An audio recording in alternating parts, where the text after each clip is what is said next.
નમસ્તે વિદ્યાર્થી મિત્રો, લાસ્ટ લેક્ચરની અંદર આપણે અન્ય પ્રેરણની ઘટના વિશે ભણી ગયા કે બે ગૂંચળાઓ છે એમને એવી રીતે ગોઠવવામાં આવે સમક્ષીય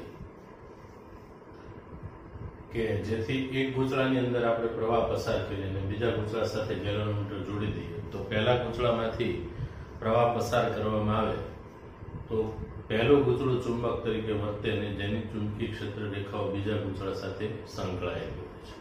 હવે પહેલા ગૂંચળામાંથી પસાર થતો પ્રવાહ છે એમાં ફેરફાર કરવામાં આવે તો બીજા ગૂંચળા સાથે સંકળાયેલું ફ્લક્સ શું થાય છે? બદલાય છે. આમ ફ્લક્સમાં ફેરફાર થવાને કારણે ફેરાડેના નિયમ પ્રમાણે બીજા ગૂંચળાની અંદર આત્મ પ્રેરિત ઈએમએફ ઉદ્ભવે છે અથવા ઈએમએફ પ્રેરિત થાય છે.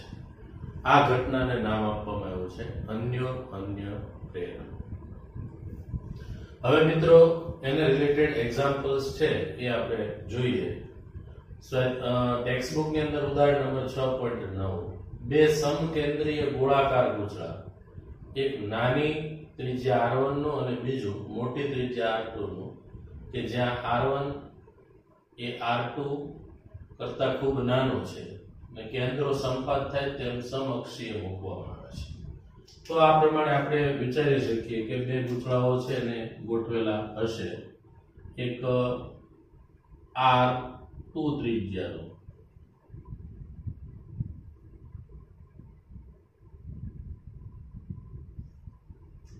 બીજું છે એ R1 ત્રિજ્યાનું છે.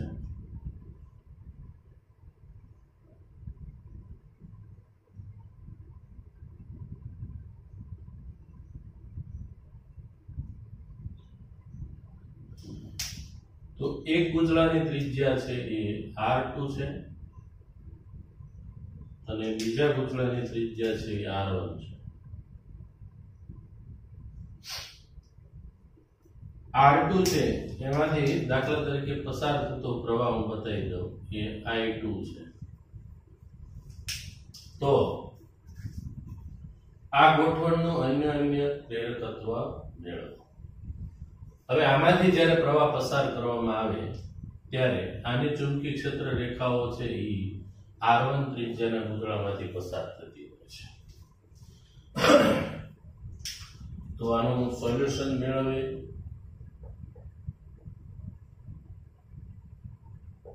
જ્યારે R2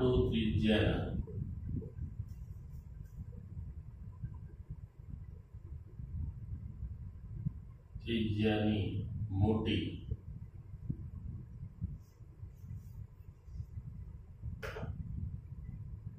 ત્રિજ્યાના મોટા ગૂંચળામાંથી I2 પ્રવાહ પસાર કરવામાં આવે ત્યારે એના કેન્દ્ર પાસે ઉદ્ભવતું ચુંબકીય ક્ષેત્ર.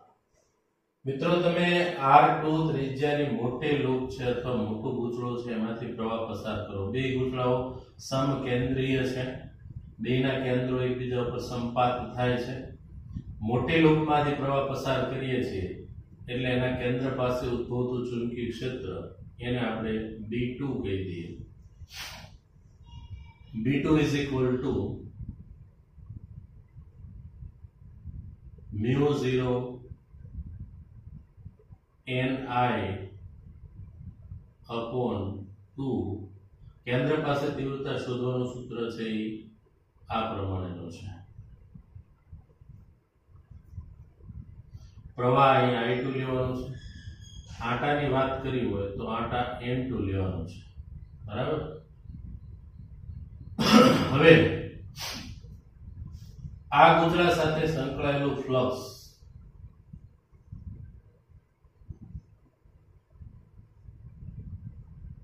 R1 ત્રિજ્યાની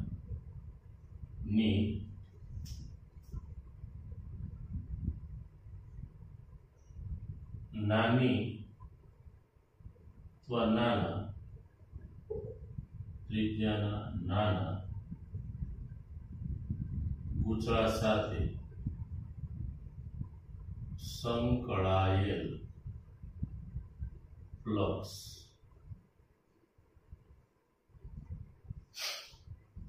એને φ1 કહી દઈએ. φ1 બરાબર ફ્લક્સ એટલે a into b થાય, એમાં a1 લખશું અને અહીંયા b2 લખશું. તો flux φ1 is equal to a1 એટલે પાઈ r1 નો સ્ક્વેર અને b1 એટલે b2 μ0 n2 I2 upon 2r2. તો આટલું ફ્લક્સ છે એ નાની લૂપ સાથે સંકળાયેલું છે. હવે આપણે આ તંત્રનું અન્યોન્ય પ્રેરકત્વ એટલે એમ થઈ ગયું. ફ્લક્સ પહેલાનું હોય તો પ્રવાહ બીજાનો થાય, માટે m is equal to flux આપણને મળી ગયું છે, આના વડે ભાગી નાખશું આપણે. તો I2 આમાંથી કેન્સલ થઈ જશે એટલે પાઈ r1 નો સ્ક્વેર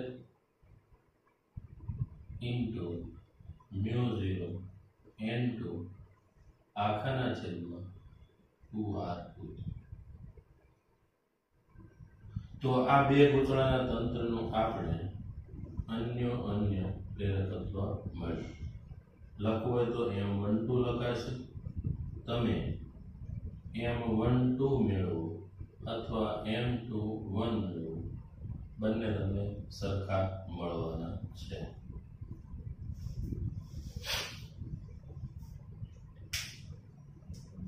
ઘણી વખત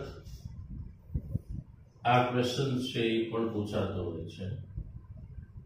કેપિટલ M એ કઈ બાબત પર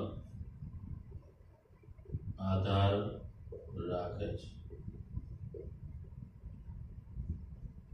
તો બે ગૂંચળા વચ્ચેના સાપેક્ષ અંતર પર. બંને ગૂંચળાઓ છે એકબીજાથી દૂર મૂકેલા હોય તો એની સાથે સંકળાયેલું બ્લોક શું છે? પછી એમના સાપેક્ષ નમનો ઉપર,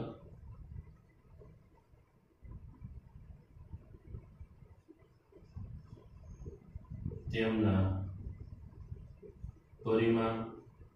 પરિમાણની અંદર આપણે આંટા લઈ લઈએ ક્ષેત્રફળ પર, અને જે માધ્યમ માં ફ્લક્સ પ્રવર્તતું હોય તેની જાત પર. m એટલે મિત્રો m12 અથવા m21 આ બે માટે લાગુ પડે છે. બરાબર? તો આ છે ઉદાહરણ નંબર 6.9. તો નોટ કરી લેજો મિત્રો 6.9.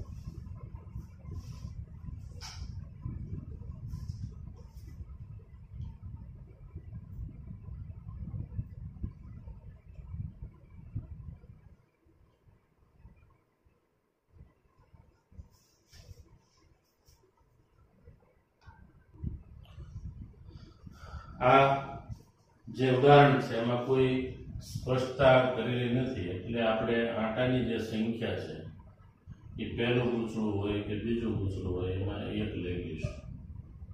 બરાબર? એટલે m12 બરાબર μ0 પાઈ r1 નો સ્ક્વેર અપોન 2r2 થશે.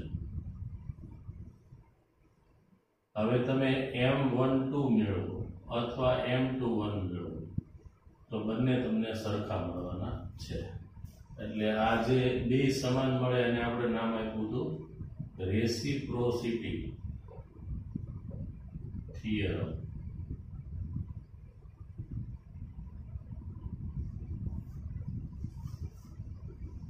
અહીંયા આપણે જે પ્રમાણે લીધું I2 એમ સમજીએ કે આમાં I1 પ્રવાહ પસાર કરીએ તો એ પ્રમાણે આપણે ચાલ્યા હોત તો પણ આપણને જે મળે એ m21 મળે અને m1 m2 ને બેને સરખાવો તો બે સરખા મળે, બરાબર.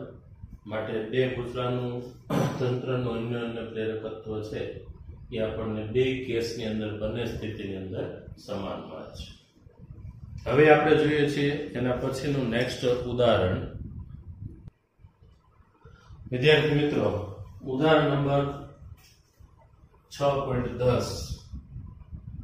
ચુંબકીય ક્ષેત્ર B ક્ષેત્રફળ A અને સોલેનોઇડની લંબાઈ L ના પદમાં સોલેનોઇડમાં સંગ્રહિત ચુંબકીય ઉર્જા માટેનું સૂત્ર તારો. સોલેનોઇડમાં જે ઉર્જા સંગ્રહ પામે છે એ ચુંબકીય ઉર્જાનું સૂત્ર આપણે મેળવવાનું છે. સૌથી પહેલા તો મિત્રો સોલેનોઇડ છે એમાં ચુંબકીય ક્ષેત્ર B આપણને એવું કીધેલું છે અને દાખલા તરીકે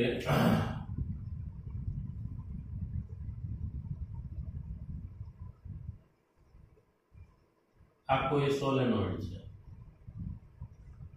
જેનું આડછેદનું ક્ષેત્રફળ એ છે, જેની લંબાઈ L છે અને જેના અંદરના વિસ્તારમાં ઉદ્ભવતું ચુંબકીય ક્ષેત્ર B છે. હવે આ સોલેનોઇડ છે એમાંથી આપણે પ્રવાહ પસાર કરીએ તો એ સોલેનોઇડ માં સંગ્રહ પામતી ઉર્જા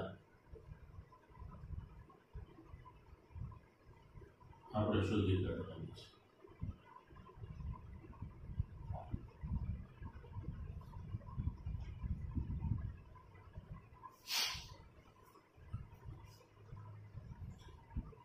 તો સોલેનોઇડ એ ગૂંચળું જ કહેવાય, બરાબર. અને ગૂંચળાની અંદર સંગ્રહ પામતી ઉર્જા આપણે શોધી કાઢી ઇન્ડક્ટર.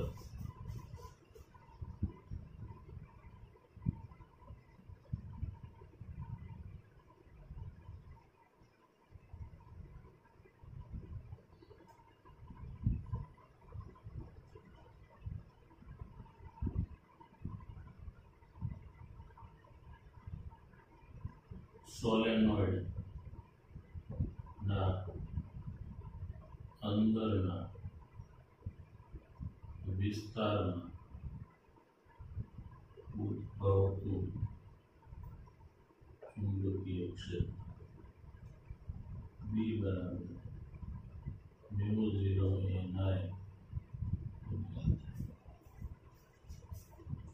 જ્યાં n છે એ આંટા છે, μ0 પરમેબિલિટી છે શૂન્યાવકાશ, એ લંબાઈ, B છે એ ચુંબકીય ક્ષેત્ર છે.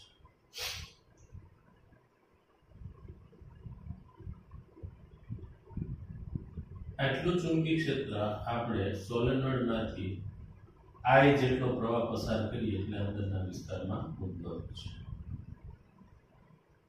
તો આમાંથી ઉર્જા તો ખ્યાલ છે આપણને U બરાબર 1/2 Li², એટલે સોલેનોઇડ છે એનું આત્મપ્રેરકત્વ મેળવી લઈએ, આમાંથી પ્રવાહ મેળવે. સોલેનોઇડમાંથી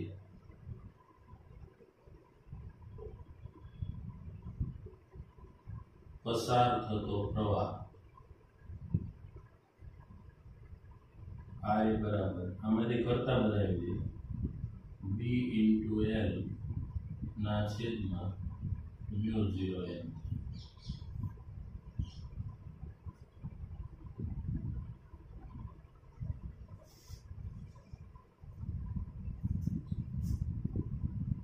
n આટા,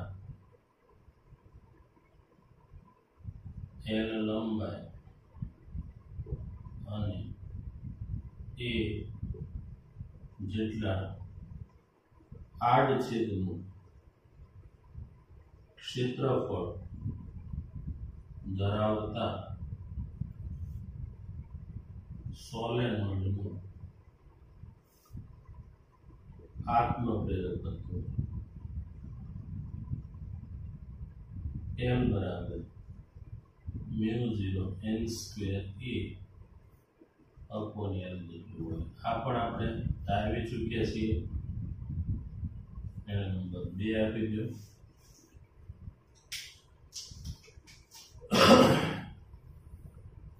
સોલેનોઇડ છે એ સોલેનોઇડ ની અંદર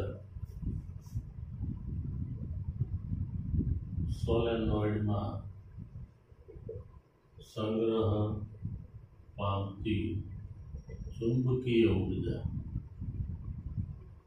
U બરાબર 1/2 Li². U equals to 1/2. L એટલે આપનો પ્રેરકત્વ. સોલેનોઇડ નું કેટલું છે μ0n²E/L જેટલું. પ્રવાહ તો કે ભાઈ આમાંથી I જેટલો પ્રવાહ પસાર કરીએ તો B જેટલું ચુંબકીય ક્ષેત્ર ઉદ્ભવે છે અને B જેટલું ચુંબકીય ક્ષેત્ર જોતું હોય તો I જેટલો પ્રવાહ પસાર કરવો પડે એટલે I ને કરતા બનાવી દીધો B * L છેદમાં μ0n². સાદુરૂપ આપી દઈએ મિત્રો. આમાંથી જોઈ શકો છો L² છે, અહીંયા L છે એટલે એક L ઉપર વધવાનો છે. μ0 અહીંયા μ0 એટલે છેદમાં μ0 વધશે, ઉપર L વધશે, n² કેન્સલ થઈ જવાના છે. A અહીંયા થશે B²,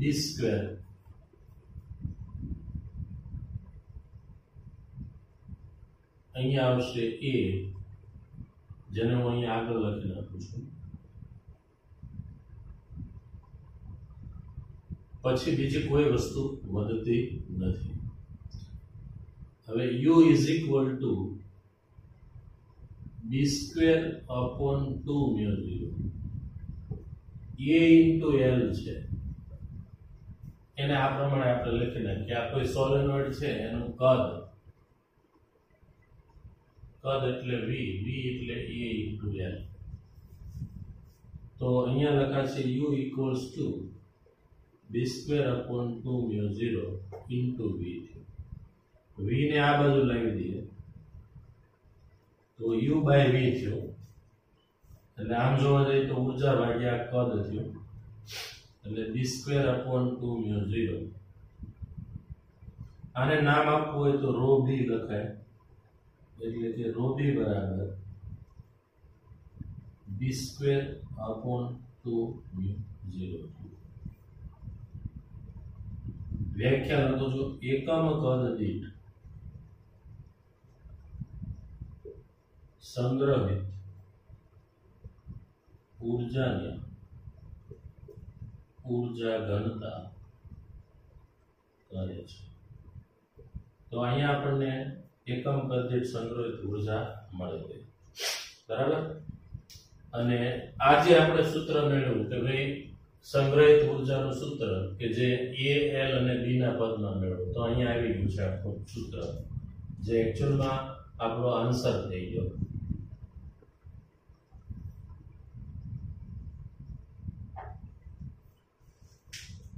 હવે જે B વિભાગ છે એ કેપેસિટરમાં એકમ કદ દીઠ વિદ્યુત ક્ષેત્ર સ્વરૂપે સંગ્રહિત ઊર્જા U ની જગ્યાએ ρ લખીએ છીએ ρE બરાબર 1/2 ε0 E² છે. હવે ε0 એ વિદ્યુત ક્ષેત્રની અંદર શૂન્યાવકાશની પરમિટિવિટી છે. અહીંયા μ0 એ શૂન્યાવકાશની પરમિએબિલિટી છે. B એ ચુંબકીય ક્ષેત્ર છે, E એ વિદ્યુત ક્ષેત્ર છે. બરાબર છે. તો આ જે સૂત્ર મળ્યું ρE બરાબર 1/2 ε0 E² જે કેપેસિટરની અંદર એકમ કદ દીઠ જે ઊર્જા સ્ટોરેજ થાય છે, બરાબર, જેને આપણે ઊર્જા ઘનતા, આ ચુંબકીય ક્ષેત્રની ઊર્જા ઘનતા છે, આ વિદ્યુત ક્ષેત્રની ઊર્જા ઘનતા છે. તો આ બે સૂત્ર છે એ કામમાં આવે છે મિત્રો, કારણ કે એક ચેપ્ટર એવો છે વિદ્યુત ચુંબકીય તરંગો જેમાં વિદ્યુત અને ચુંબકીય બે ઘટકોની હાજરી હોય છે અને જે વિસ્તારમાંથી આ વિદ્યુત ચુંબકીય તરંગો એટલે પ્રકાશના તરંગો છે પસાર થતા હોય એ વિસ્તારની અંદર એકમ કદ દીઠ આપણે ઉર્જા જોતી હોય તો એમાં બંનેની ઉર્જા હશે એટલે કુલ ઉર્જા ઇઝ ઇક્વલ ટુ રો બી વત્તા રો ઈ થાય. એકમ કદની અંદર વિદ્યુત ક્ષેત્રની ઉર્જા અને ચુંબકીય ક્ષેત્રની ઉર્જા. આ પ્રકરણ વિદ્યુત ચુંબકીય તરંગો આપણે આગળ ભણવાના છીએ ત્યારે ફરીથી પાછા આ સૂત્રો આવશે. ત્યારે નોટ કરી લેશો મિત્રો.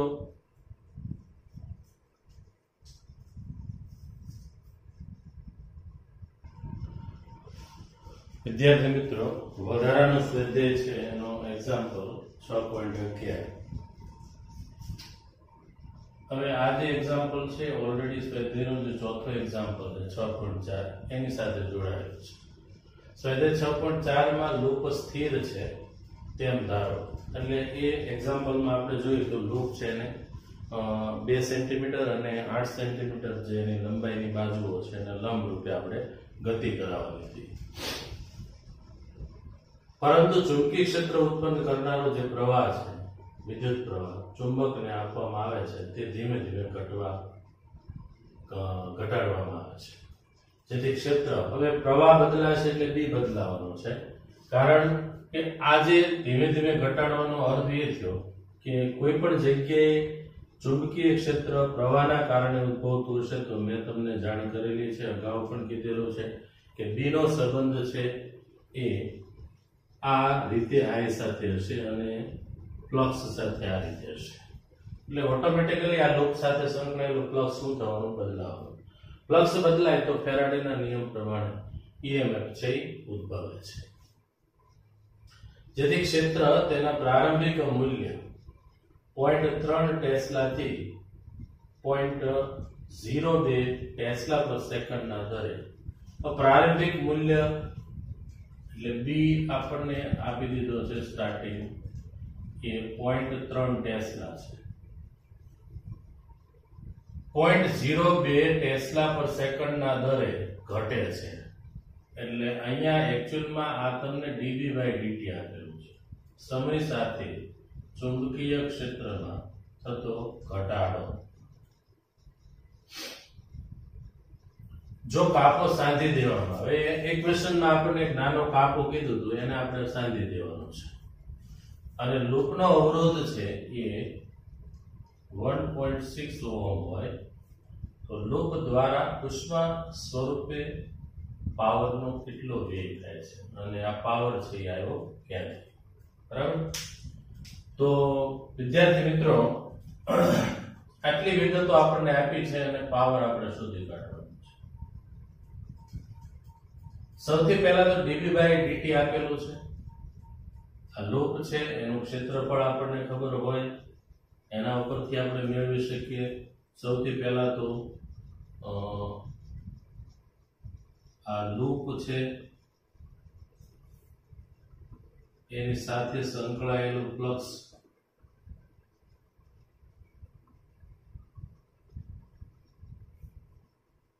phi is equal to AB cos theta આપણે લખીએ છીએ.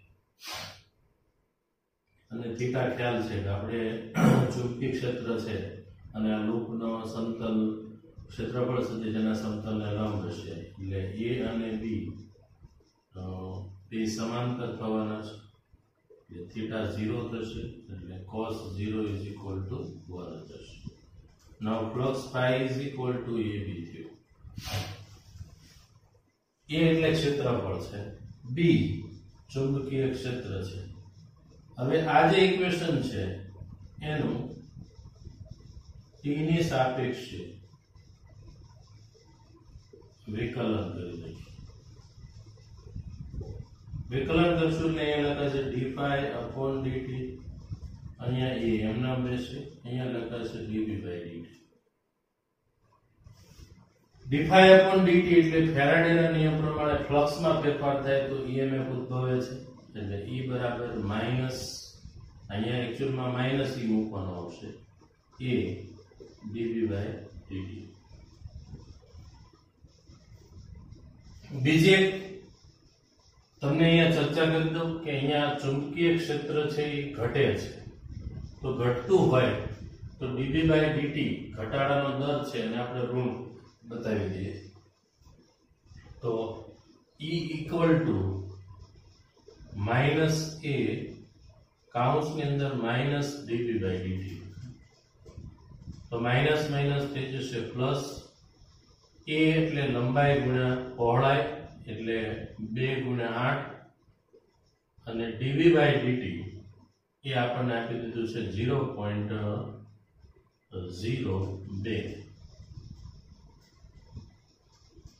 તો 8 દુ 16, અહીંયા 2 ભાગ્યા આપણે લખવું હોય તો લખી શકીએ 100 એટલે 16 દુ 32, 32 ભાગ્યા 100 એટલે 0.32 વોલ્ટ જેટલું EMF ઉદ્ભવશે. હવે આપણે પાવર શોધી નાખીએ. ઉષ્મા ઊર્જા સ્વરૂપે વ્યય પામતો પાવર. પાવર એટલે E સ્ક્વેર અપોન R થાય. E એટલે 0.32 નો સ્ક્વેર અપોન R એટલે અવરોધ આપી દીધો છે 1.6. સાદરૂપ મિત્રો આપવું હોય તો 0.32 ગુણ્યા 0.32 અપોન 1.6. પાવર 0.32 છે એને 32 ભાગ્યા 100 કરી નાખો, ઓલાને પણ 32 ભાગ્યા 100 કરો અને આને 10 ભાગ્યા 100 કરો તો અહીંયા એક મીંડું કેન્સલ થઈ જશે. 16 દુ 32, 32 દુ 64, 64 ભાગ્યા 1000 થશે અને પાવર મળી ગયો 0.064 વોટ. આટલો પાવર છે એ વ્યય થાય છે મિત્રો. આ પાવર આપણને મળ્યો હોય તો અહીંયા જે ફ્લક્સ બદલીએ છીએ, વિદ્યુત પ્રવાહનો ફેરફાર કરીએ છીએ, એ ફેરફાર છે એ કરવાથી વિદ્યુત ઉર્જાનો જે ફેરફાર છે એ ઉષ્મા ઉર્જા સ્વરૂપે એટલે વિદ્યુત ઉર્જામાંથી જ આપણને આ કઈ ઉર્જા મળી કહેવાય? ઉષ્મા ઉર્જા મળી કહેવાય. એટલે ઉષ્મા ઉર્જા સ્વરૂપે વ્યય પામતો પાવર કે જે EMF પ્રેરિત થાય છે એમાંથી કન્વર્ટ થઈને આપણને મળે છે. બરાબર? તો નોટ કરી લેજો.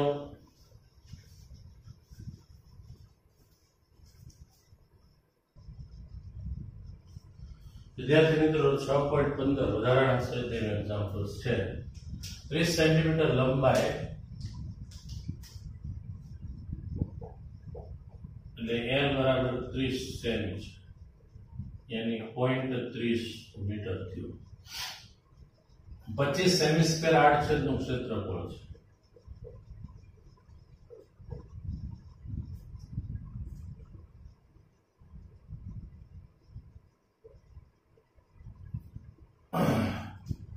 પાંચસો આટાઓ વાળો અને n બરાબર 500 આટા છે.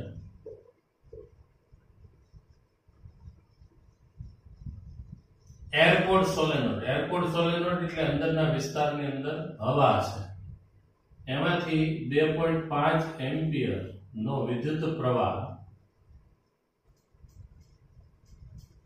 પસાર કરવામાં આવે છે. આ પ્રવાહને અચાનક 10⁻³ સેકન્ડના ટૂંકા સમયમાં બંધ કરવામાં આવે છે. એટલે dt સમયગાળો જે છે એ 10⁻³ સેકન્ડ થયો. તો આ પરિપથમાં ખુલ્લી કળના બે છેડા વચ્ચે સરેરાશ પ્રેરિત EMF કેટલું છે? સરેરાશ પ્રેરિત EMF આપણે શોધી કાઢવાનું છે. બેક EMF પાછું મળે છે. આગળ આપણે એની ચર્ચા કરી ગયા.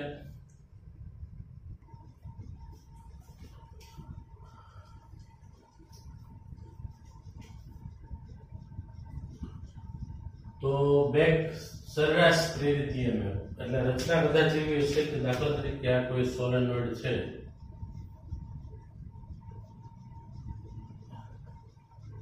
જેની લંબાઈ L જેટલી છે, જેનું આડછેદનું ક્ષેત્રફળ એ છે અને આની ઉપર આ પ્રમાણે વાઇન્ડિંગ કરેલું હોય, વચ્ચેના વિસ્તારમાં હવા હશે અને આ સોલેનોઇડ છે એને આ પ્રમાણે જોડાણ કરેલું છે રિયોસ્ટેટ, બેટરી, અહીંયા કળ, આ આખો પરિપથ થઈ ગયું. કળ ખુલ્લી છે, કળ બંધ કરી દીધી, પ્રવાહ પસાર થાય. પછી કળના બે છેડા વચ્ચે તમે ખુલ્લી કળ કરી દો ત્યારે એના બે છેડા વચ્ચે પ્રેરિત થતું ઈએમએફ, એટલે આ એના જે બે છેડાઓ છે એ અને બી, તો એની વચ્ચે કેટલું ઈએમએફ છે એ પ્રેરિત થાય છે, આવું કીધું છે. 4 મીટર સ્ક્વેર જેનું ક્ષેત્રફળ હોય, એન આટા આપેલા છે, આ છે પ્રવાહ આપ્યો છે 2.5 એમ્પિયર, ડેલ્ટા ટી બરાબર 10⁻³ સેકન્ડ, અને સરેરાશ પ્રેરિત ઈએમએફ શોધવાનું કીધું છે. તો સરેરાશ પ્રેરિત ઈએમએફ શોધવું હોય તો એનું સૂત્ર આપણી પાસે છે જ -n delta pi upon delta T. -n delta pi એટલે phi2 - phi1 upon delta T. હજી આને પણ મોડિફાઈ કરી શકીએ આપણે. -n પ્લસ એટલે એ બદલાવાનો નથી, પણ અહીંયા b2 એ b1 અપોન ડેલ્ટા ટી આવું. હવે સરેરાશ પ્રેરિત ઈએમએફ માં આટાની સંખ્યા -n એમ નામ લખી નાખું છું. તમે પ્રવાહ છે એ બંધ કરી દો છો એટલે b 0 થઈ જવાનો છે, એટલે અંતિમ b 0 થઈ જાય એટલે અહીંયા 0 માઇનસ a b1 વધશે અને છેદમાં આવશે ડેલ્ટા ટી, એટલે કે n એ b1 અપોન ડેલ્ટા ટી થાય. n એટલે આટાની સંખ્યા કેટલી આપેલી છે આપણને 500. a એટલે 8 છેદનું ક્ષેત્રફળ 25 × 10⁻⁴ b1 એટલે ચુંબકીય ક્ષેત્ર થશે. હવે ચુંબકીય ક્ષેત્ર કેટલું છે આપણને ખ્યાલ નથી, પણ સોલેનોઇડ હોય તો સોલેનોઇડ ના અંદરના વિસ્તારમાં ઉદ્ભવતું ચુંબકીય ક્ષેત્ર આપણે શોધી શકીએ. એટલે b1 ની જગ્યાએ આપણે લખી નાખીએ μ0 ni/L, અને આના છેદમાં આવશે ડેલ્ટા ટી. ડેલ્ટા ટી એટલે મિત્રો 10⁻³ બરાબર. તો બધી કિંમતો મૂકી દઈએ. સરેરાશ પ્રેરિત ઈએમએફ 10⁻³ ઉપર જશે એટલે પ્લસ થશે, એટલે એક વચ્ચે એક 0 કેન્સલ કરી દઈએ એટલે અહીંયા 50 થશે ગુણ્યા 25 થશે, અને કૌંસની અંદર 4π × 10⁻⁷ n આટાની સંખ્યા, n આટા વાળો સોલેનોઇડ હોય તો એના અંદરના વિસ્તારમાં ઉદ્ભવતું ચુંબકીય ક્ષેત્ર બરાબર. તો આટાની સંખ્યા ઓલરેડી આપણને આપી દીધી છે. એક વખત મિત્રો આપણે ફ્લક્સની અંદર આટા ઓલરેડી લઈ લીધેલા છે કે n આટા વાળો સોલેનોઇડ હોય તો એની સાથે સંકળાયેલું ફ્લક્સનો ફેરફાર એ પ્રમાણે પ્રેરિત થતું ઈએમએફ આવી ગયું છે. એટલે આ પ્રેરિત ઈએમએફ n આટા વાળું કોઈ ગૂંચળું હોય તો એની માટેનું છે, અને આ n આટા વાળા સોલેનોઇડના અંદરના વિસ્તારમાં ઉદ્ભવતું ચુંબકીય ક્ષેત્ર છે. એટલે 500 પ્રવાહ 2.5 અને એની લેન્થ લંબાઈ છે એ 0.30. આનું સાદુરૂપ આપશું મિત્રો એટલે સરેરાશ પ્રેરિત ઈએમએફ છે એ આપણને મળી જશે બરાબર. તો આજે જે કઈ એક્ઝામ્પલ્સ ચલાવ્યા છે એ ફરજિયાતપણે હોમવર્કમાં લખવાના છે. બધા જ અગત્યના એક્ઝામ્પલ વધારાના સ્વાધ્યાયના છે, જે ખાસ કરીને નીટ, જેડબલઈ જેવી કોમ્પિટિટિવ એક્ઝામ કહેવાય, સ્પર્ધાત્મક પરીક્ષાઓ, જેની અંદર આના કોન્સેપ્ટ આધારિત એક્ઝામ્પલ પૂછાતા. વધારાના સ્વાધ્યાયની અંદર જનરલી તમને એવા એક્ઝામ્પલ આપેલા છે કે જેમાં એક કરતા વધારે કોન્સેપ્ટનો ઉપયોગ કરવામાં આવેલો. ઓકે, તો ફરી નેક્સ્ટ ટાઈમ મળશું. Thank you.